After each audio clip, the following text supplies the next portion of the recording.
way that we're taught it works. Okay, what's your understanding about the way we're taught how it works?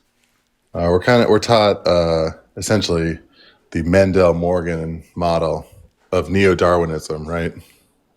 Survival of the fittest, genes, random mutate, and the species from a common ancestor evolve through that process, and random mutation selects for acquired characteristics, right? Okay, so I need to figure out if we're just having a nuanced conversation about how speciation happens or if evolution is false. So, do you think that life shares a common ancestor going back billions of years? Yes, Okay. but I think my major contention is the concept of the origin of species itself, in mainly in the gene-centered paradigm of evolution. Sure, like that new species come about through random genetic change or whatever. I Like, don't think that that's how it works. No. okay, how do you think it? I think it can happen. I don't want to say this. I mean, I'm not married to the idea that that is how it happens. But at the same time, I wouldn't be able to give you an example of how one species could become another without changes in the genetics. I mean, sometimes weird Well, things, well, like behavioral things make it so they don't interact anymore, even though their genes, like we know there are species whose genes are compatible, but they don't live in the same place, or their behaviors are so different that they never reproduce, and therefore they're technically different species. But, anyways, go ahead. well, here's my contention is twofold. One, I don't believe that there's any evidence in living nature that gradualism exists. There's no such thing as species gradually transforming into another in the fossil record or otherwise. And there's no actual, what we consider a gene, nuclear DNA explicitly, does not satisfy the criteria of what a gene is. I actually don't believe there's any such thing as a gene. I think it's a metaphysical concept. I mean, okay, I'm trying to remember his name. It wasn't Morgan. It was, he won a Nobel Prize. And I remember when he won his Nobel. Lamarck? No, no, no. Lamarck didn't win a Nobel Prize. No, he was one of the early genetic researchers. I think maybe it was Avery or Chase. He said, "I don't know if genes really do exist, but I don't know, so on and so forth." So, are you aware of the concept of ring species? Ring species, Ring.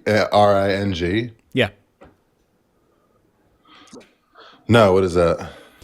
So when you said I don't see evidence for gradualism, I mean, in the fossil record, I kind of agree, but that's because the vast majority of things don't fossilize. That would be the main problem with that. But ring species are one of the two best known examples are salamanders in California, and then there's this type of Arctic bird. Well, it's not necessarily Arctic, but it lives pretty high up in the northern hemisphere. I don't remember what kind of bird it is, but we find that they kind of migrate around the Earth. They have these east-west migrations. And what we find is if you start kind of like in the UK-ish, the subspecies of this bird are genetically compatible. They can crossbreed across a set lateral horizontal distance. And then, so like A is compatible with B. B is compatible with C, another species that lives even farther away. C is compatible with D. That actually, for this particular species, they're actually found all around the globe. But when you get to, I don't know what it actually is, but like, let's just say we get all the way to Z. At the end of the Species A and Z, phylogenetic tree, right? You're going to say that like Z doesn't crossbreed with species B, right? A. Yeah, Z and A are not. Every step along the Right, way they right. are, but at this one they're Well, not. So I think that that is strong supporting evidence of this sort of gradualism. aren't you referring to different species still? I believe there's subspecies. What's the differentiation between subspecies and different species? If not the ability to breed with each other, how would that not disqualify something from being a subspecies, not a distinct different species itself? So the like whether or not we want to call it species or subspecies is kind of just a, how do I want to say it? It's kind of just a preference. Like Arbitrary?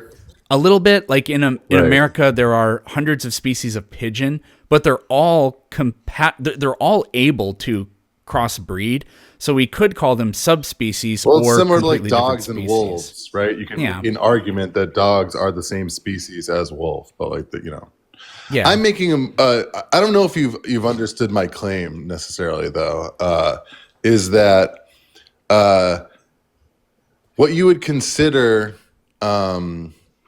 gradualism doesn't exist in living nature, and therefore, like, there is no evidence that these so-called the agent of gradualism, these kind of random mutations, are one, in fact, random, and B, actually do lead to a distinct and different species over time.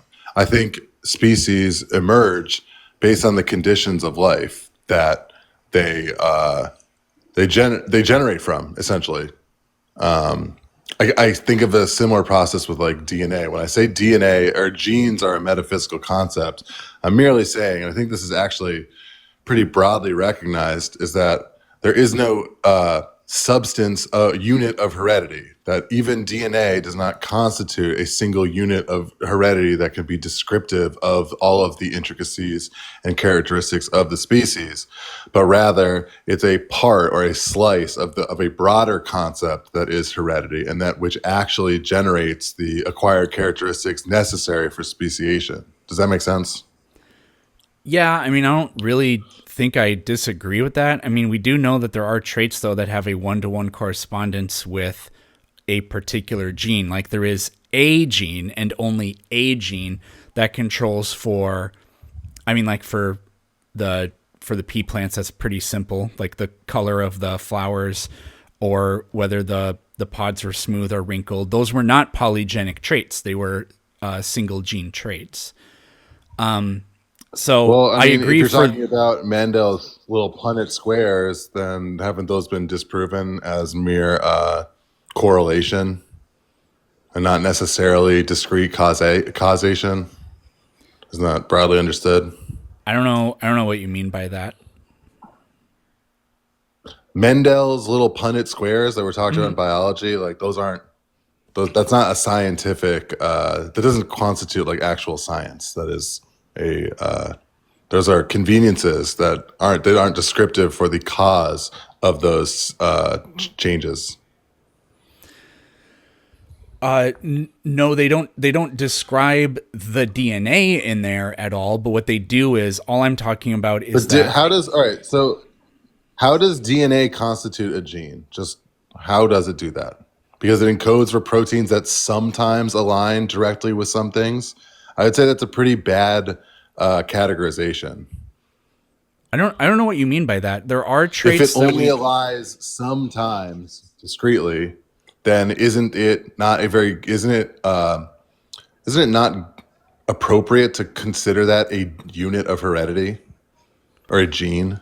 I don't I don't think so, because just because a gene can be, no, what's the word? Sometimes a gene can have multiple effects in the organism. That word is escaping me right now.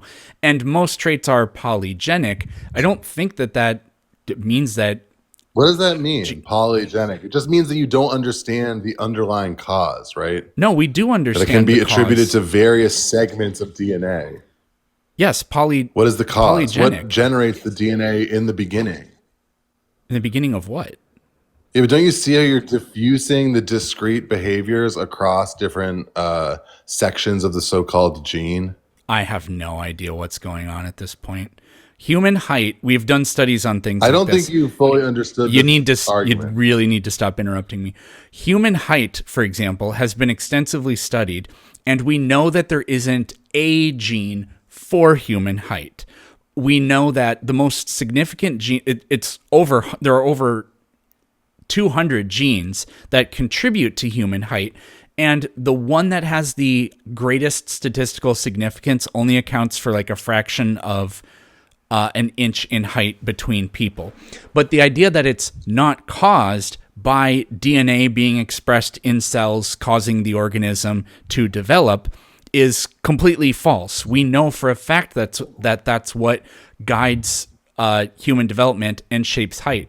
Now it can be messed with by environmental factors like diet, for example, but that doesn't mean that it's not caused by gene expression.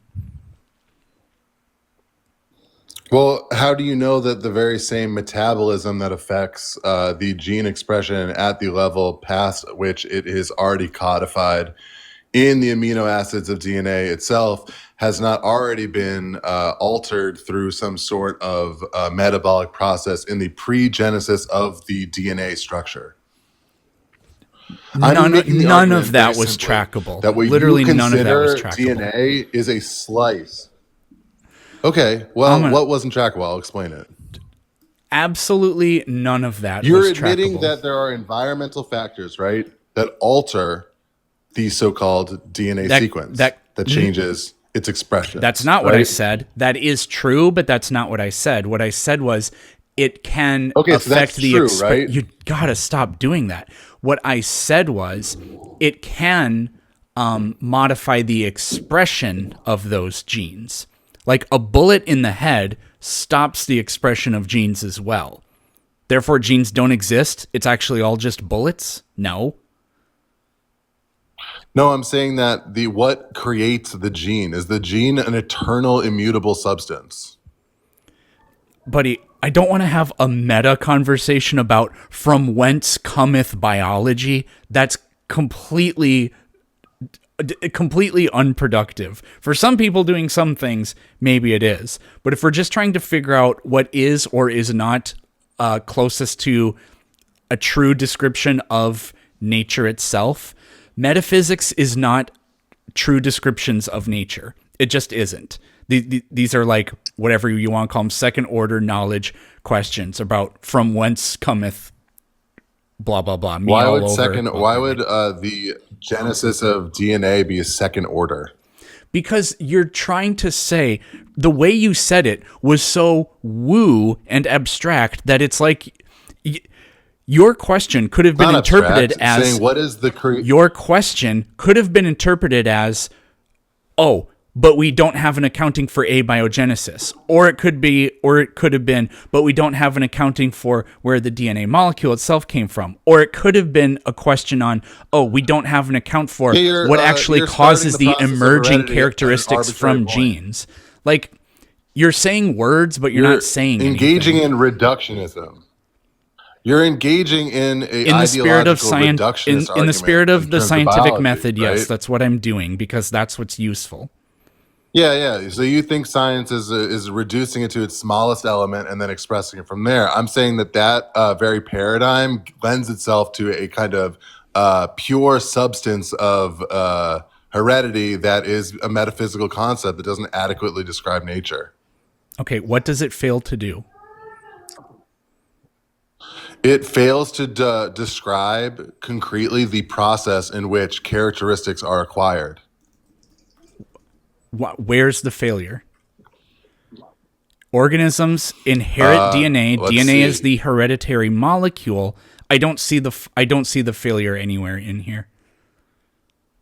By not understanding fully the process in which DNA is expressed, formulated, and how it interacts in a dialectic with its environment is a profound and fundamental misunderstanding.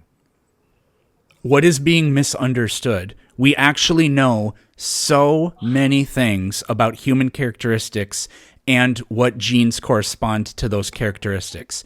There are uncertainties that we don't 100% understand about how the environment shapes it, but we don't not know that the vast majority of human traits are influenced directly by genes. For example, we have identical twin studies. Identical twins who have been separated from birth, who have never met each other, have the same DNA, but share nothing in their environment, yet those identical twins on average are vastly more similar to each other than they are to anybody in their environment, including their adoptive brothers and sisters and the parents that raised them. We know for a fact, with not the highest resolution, that DNA, we know for a fact, but with not the highest resolution, that DNA unequivocally shapes even sort of like abstract things or things you wouldn't think there's a DNA correspondence to, like personality traits, for example. So go on. Or certain things that are hereditary, like heart conditions, which is the actual genesis of the field of epigenetics itself, which arose from twins, these very same twin studies that showed that certain things that they thought were 100% hereditable, like certain heart conditions, were actually expressed differently in these identical twins, which share an identical genetic code, therefore forcing them to make a subfield of genetics called epigenetics, in which case the environment and certain other factors lead to different gene expressions, right? So this is a somewhat of a paradigm shift, is it not? A little bit. I mean, the modern synthesis takes into account, I don't know to what extent it takes that into account, but yeah. And biologists aren't satisfied with where we're at. They're trying to. You're giving a lot of credit to this kind of empiricist, scientific Anglo-Saxon method that we have now. I'm saying that does a good job of describing some things, but ultimately the picture is unclear. Much similar to like Newtonian physics pre-Einstein, right? That it does a good job of describing things, but not at small levels and not in certain relative conditions. I'm saying a similar paradigm shift is probably on the horizon with the paradigm of genetics, which would radically change the way that we understand the expression of certain characteristics and of heredity itself. I'm saying that as a more dialectic process than simply a reduction expression, Does that make sense? I feel like you're not understanding my point at all. Well, that's because you're trying to out-vocabulary me, it sounds like. I agree that the environment modifies the way genes are expressed, but I do not agree that you inherit the environment. Okay, great. How does it do that? How does it do that, though? Like, why does the environment change the expression? What signals or how? To the, like, what alters the code, so to speak? Changes in the environment, which at the cellular level, now we have to magic school bus our way down to the cellular level and think about things in terms of what do molecules care about, such as the pH of things or the availability of critical nutrients or whatever. But we can simplify it way more than that, and we can say that sometimes the environment can trigger either methylation of the DNA molecule or I always forget what the hell the opposite of methylation is, but it either binds together sections of the chromatin or opens them up. Again, I always forget what the opposite of the methylation is, but we understand that the environment I just told you. And if we wanted to be hyper specific about what in the environment? The temperature, the availability of micronutrients, this is a all kinds of things. Purely? So, for example, there are some animals. It's a dialectic. Is what I'm saying. Yeah, there's nothing wrong with that. That nature operates in a constant form of change of quantity into quality, right? And that doesn't stop at DNA. Completely DNA meaningless is susceptible to the same things. You don't think that's dialectics of nature is completely meaningless? No, what you said, it goes from a quantitative to a qualitative state or whatever.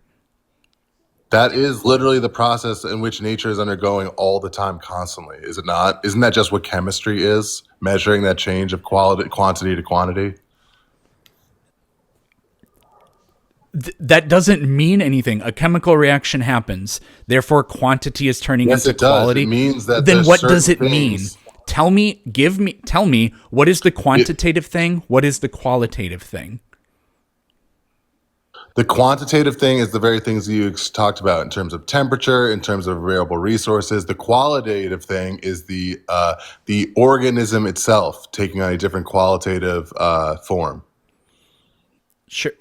How is that not quantitative? We can quantify the effects that Because those it's a different quantitative things different have. species, different organisms have a different quality. It's a different fundamental quality. Would you argue that a bacteria is different from like an insect? A tree is different qualitatively from a spider. Like This was these are the not your. qualitative changes This was that I'm not your referring to. argument. I thought this would be common knowledge. So I'm explaining something very simple to you. Yeah. That yes, science is the study of quantitative change into qualitative change, and that is constantly happening all the time. There is no stasis in living nature. That's what shifting from quantitative to qualitative means, that there is no stasis in nature. No, I'm saying that is a constant dialectical process that is undergoing in all things at all times. That there is no stasis in nature. And that DNA, like all things in living nature, undergoes and is subject to the very same dialectical processes. If life is part of nature, then it's subject to the rules and laws that govern nature. But assigning so this assigning goes against vocabulary the, terms eternal to somatic things in the substance universe. of genes. What?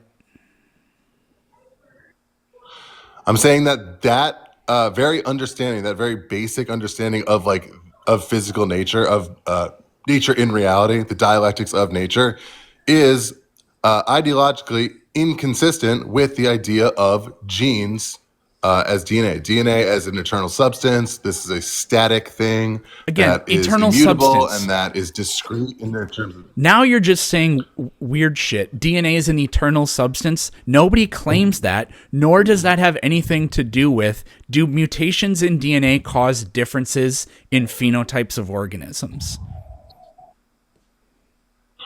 Mutations do, but mutations are not random, and they're subject to the process in which the organism or the environment in which the organism exists. For example, isn't that what's demonstrated in Gould's punctuated equilibrium? I wasn't paying attention to anything you said.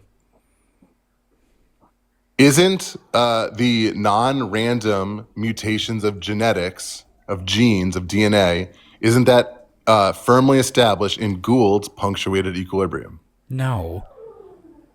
Do you know what punctuated equilibrium How is is that and how not the Gould case? came up with the term? Yes, I'm familiar. Go ahead. Okay, radical changes in the environment produce a accelerated speciation that does not adequately describe the processes you would come to understand Darwinian evolution would have enough time to establish or generate. It's simply a swifter evolutionary timescale punctuated by environmental changes, massive environmental changes, create more speciation. That implies a very discrete relationship from the environment to the actual form of the organism itself, and not a form of gradualism or a purely survival of the fittest random mutation selection to describe speciation. We're on the right track, but you invoked DNA, and none of Gould's studies had to do with DNA. Gould also does not deny that Darwinian evolution takes place. That's an incredibly myopic. Stop it. Gould did not deny that Darwinian evolution takes place. He also didn't deny. He didn't really deny gradualism per se. He just says that what we see in the fossil record is indicative of long periods of stasis, and then and I think you did an okay job of describing this, if the environment's not changing, then there isn't selective pressure for organisms to adapt, although opening up new niches is always a possibility that they can exploit. But when the environment changes in subtle or dramatic ways, then there is a lot of selective pressure for organisms to change rapidly. And so they do, and that may be a pretty good description of why the fossil record looks the way it does. And they particularly did a lot of their studies by looking at ammonites. I'm going to have you talk to an actual scientist that studies DNA about this, because you're galaxy braining me, and she's a lot smarter than I am. So I will be here, but oh no, did In Silico Biology leave? She might have. Oh no, I waited too long to bring her up, I think. Okay, well, I think Dr. Cope wants to come on and yell at me about this. If she comes back. Dr. Cope? Are you familiar with the work of Mitrin or Lysenko from Russia and the Soviet Union? Yeah, they were I've never heard of that first person, but Lysenko was completely wrong about everything. And that's why, a huge reason why they had such catastrophic famines and millions of people starved to death, because they rejected Darwinian principles of Darwinian evolution in favor of their very odd quasi-religious socialist collectivist version of what they thought life was like.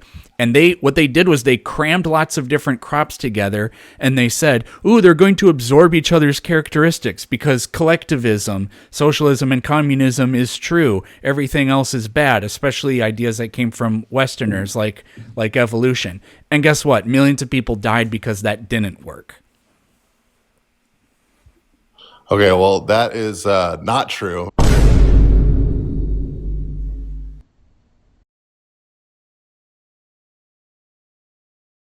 Anything that's that you said, 100% that's the literally case. not. Have you ever? I now know that you're a very unserious troll. So Cope is just going to describe what he came in to describe, and then maybe we'll move on. Go ahead. Definitely appreciate it, and I'll be brief. And everything you described is 100% true. Happened in Soviet Russia, and it actually led to mass starvation in Soviet Russia. So that's 100% true. Yeah. You need to read a book, bro. I've actually read Lysenko. No, hold on. It's okay. We're gonna get there. I'm gonna help you out. I got you. Don't even worry about it. He's not even here anymore. Oh, did he run? No, I kicked him out. But please describe what you were going to describe, because that'll be instructive and useful anyways. But I'm not dealing with that idiot anymore.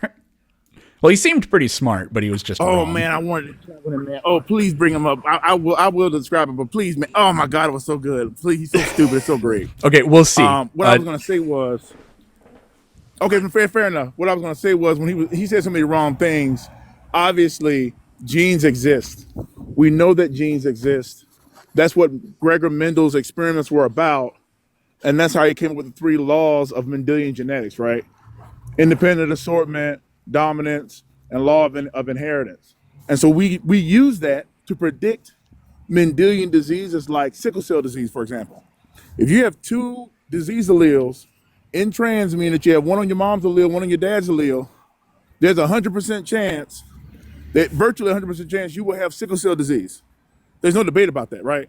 We can use neo-Darwinian evolution, and we do use neo-Darwinian evolution to predict disease. It's not even like a debate. So if somebody comes up here and says that genes aren't real, that doesn't make any sense. You're talking about a $1 trillion conglomerate industry. We talk about like diagnostics and medications and gene therapy. What do you think, people are just making stuff up? You think people are just making trillions of dollars a year, billions of dollars a year, just making up stuff?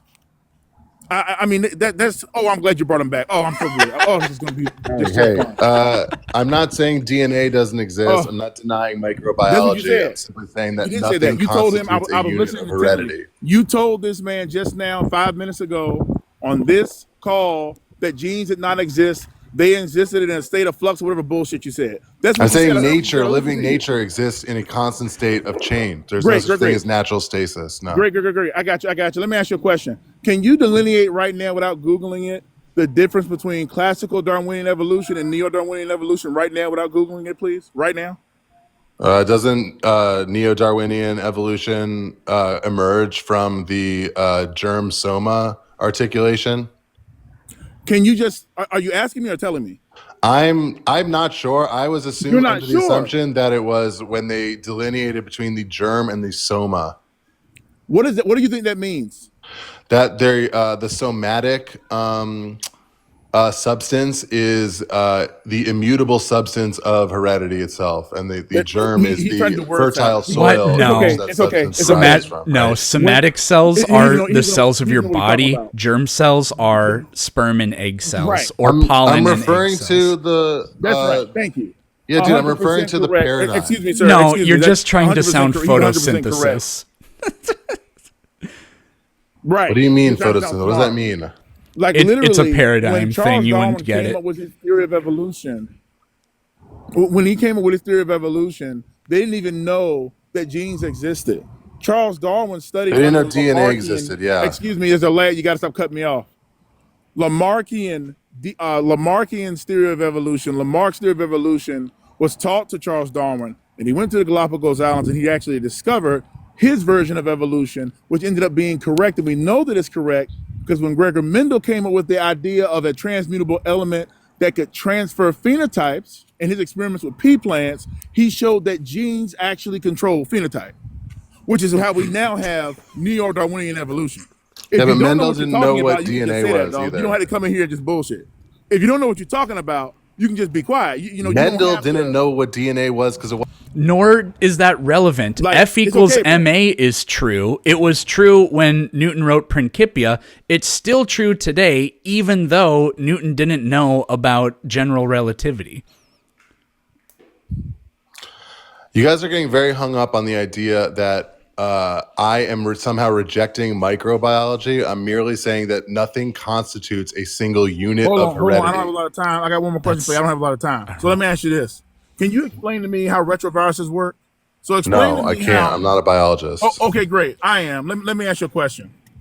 So chimpanzees have 208 integrations of retroviruses that randomly integrate into the genome. 208. Well, he believes Humans in have evolution. 211, and the 211 are in the same location. So what's the chances of that happening? What's the Very chances small. of those two things? Hold on, you gotta stop cutting me off, bro. I don't want you. You asked me a question. No, I said you can very ask when I'm small. complete. Well, hold on. I'm gonna moderate. So Cope, Conch, I don't know how to say it, believes in evolution. He believes in universal common ancestor and all that stuff. So you guys can unmute whenever you want. No, Roger, no, appreciate that. The point that I'm making is that it's a slippery slope argument. He's taking the concepts that we know and use in biology daily to predict and cure disease, and he's trying to say that they don't exist. He's trying to say that genes don't exist. He's trying to say that, and they want to make a difference between macro and micro evolution. There's no difference between the two things. Trait is selected for genetically, and those individuals have a higher allele frequency because it gives them an advantage in their environment. Guess what? It's evolutionary. It's okay. It's it's not anything to get hung up over, dog. What It's you fine. refer It is what to it is. as a gene does not satisfy the definition of what a gene is. Simple as that. Interesting. So what's a gene? A gene is a unit of heredity. Okay. And Actually, give me one second. I'll be right back. Give me 1 second. That's fine. Give me 1 second. so like with I was the out shopping. with the pea plants, for example, we've been able to find the sequence of DNA within them that controls for those single characteristics, which Mendel got really lucky that these weren't polygenic traits and that they were all on separate chromosomes. So we know which chromosomes they're on. We can find the individual strand of DNA for it, but you're saying that it's not a gene and it doesn't exist. Why? I'm saying that those things describe a discrete process of like a protein at some point in the process of heredity that Yep. these things line up with protein creation. Yep. Right. I'm not denying microbiology. I'm simply saying that based on the instances in which there is no very discrete encode something that you couldn't like read literally for a very specific trait, which happens in genes all the time. Like, for example, Alzheimer's. What's the gene for Alzheimer's? We tend to think that there is a linkage between what we could observe from the DNA as genetic material, but we don't we don't know enough, or it's not discrete enough where we could simply pinpoint it exactly. So it seems to be a combination of many things, environmental included. I'm simply saying that DNA that we can observe is like a slice, that there's a process of heredity that is a whole organism process. And you take a slice of that and you read the actual DNA and the sequences within that. And you're saying that because you can like crudely and vulgarly adopt that into different expressions, that this constitute as all of a unit of heredity, when in reality, it's an incomplete understanding of heredity and it's only a small process. Does that make sense? Barely. Like, for example, GMOs, failure to thrive, or something, along those lines. Like, it seems like by doing genetic engineering, a lot of times, it's injuring the organism at some level that we can't we don't fully understand the degree in which that injury, or even the content of what that injury is. That's because natural selection is more clever than you are. I have like one more question. We've been going at this for like 45 minutes almost. Do you think that there are characteristics that organisms have that are 0% influenced by DNA?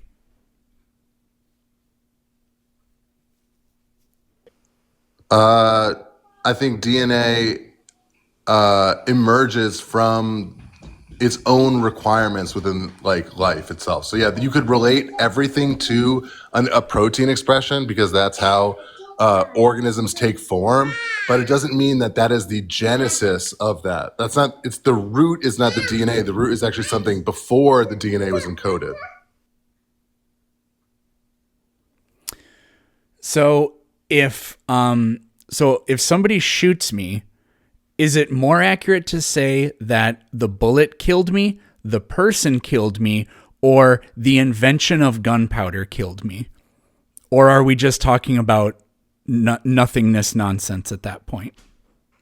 Because I feel like that's kind of what I think that's what you're doing. Lamarck say, where it's like if you cut off somebody's arm, then their offspring aren't going to not inherit an arm, right? Like they're not going to inherit the lack of an arm. Yeah, we know he was arm was cut off and they have a kid. It's the same argument, right?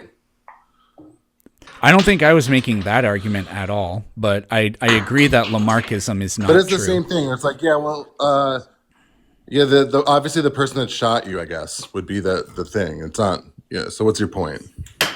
My point was this, like, I don't know what this is, this like pedantic word game of, well, the DNA exists, but if the environment changes the DNA, then there is no such thing as a gene. No, there is. Like, I can be killed by a bullet that was shot by a person. You don't go around saying that the bullet did not cause my death. You also don't go around saying the person didn't murder me because, well, if it hadn't been for the invention of gunpowder, that whole thing would have never happened anyways. Yeah, I guess that's true, but to make that argument is just to wax philosophically about nothing. You're just saying that because DNA oftentimes relates discretely to a specific quality of an organism, that it constitutes as a unit of heredity in itself. I'm simply saying that because there are instances in which this is not the case, that throws into question the ability for a gene to be considered a unit of heredity. Such as the entire field of epigenetics. What causes the gene expression to change? It doesn't matter. What is the you're invoking what caused the DNA to change, not that the DNA doesn't produce phenotypic characteristics or whatever in the organisms. So that is not an argument. It's just simply that you have reduced heredity to the strands of DNA, and you haven't gone any farther back in that process. I'm saying that the origin for a species itself is in the separate genesis of those strands of DNA itself. Yeah, that's interesting. Like the what are they called? The pygmy mammoths on the Channel Islands off the coast of California. They wouldn't have become pygmy mammoths if they hadn't been separated from the mainland and there was selective pressure for them to reduce in size, blah, blah, blah, blah, blah. Yeah, but it's still, if you want to understand the phenotype, it is reducible to the genotype. We don't go around saying but that doesn't mean that the environment doesn't affect the genotype at the same time. Like I said, this is a conversation that doesn't really produce in terms of plant much of hybridization, anything. right? If you do a plant hybrid where you graft a branch onto another plant, that the offspring of the grafted plant will carry sequential DNA sequences that are within both the branch of that plant and also its parent that it is grafted onto. So there seems to be a two-way communication in reference to how genes are actually constituted. That would again lead you to believe that the gene is not the site of heredity itself, but in fact there is something that predates the gene itself, the DNA itself. I got my genes from my parents. My parents existed before the combination of genes I have, the particular combination that I and only I have. Yes. Therefore, what? Therefore, we can say these kinds of things, but it doesn't go anywhere beyond that. So, Yeah, I just don't think I think you're thinking of this in too myopic of a way. And I also would encourage you to read Lysenko, what he actually says, because none of what you actually said about him was correct in any way. why did millions of people die of starvation? Because Russia had a famine related to the war. What caused the Lysenko famine? never missed a grain yield. The global war that killed a third of the Russian population. This happened after that. Right. It They happened lost in the a third 50s. of the population. There was the collectivization. There was the rapid industrialization of Russia. It's not because of the Lysenko. serfdomness of the harebrained and idiotic Lysenko top-down. also didn't reject Darwin, by the way. You know that Lysenko did not reject Darwin at all, right? What his But exact him and Engels both contributed Darwin. angles? Anyways, Yeah. it's okay. Engels also did not reject Darwin in his Dialectics of Nature. That's fine. That was in the 1800s. This famine we're discussing happened in the 50s.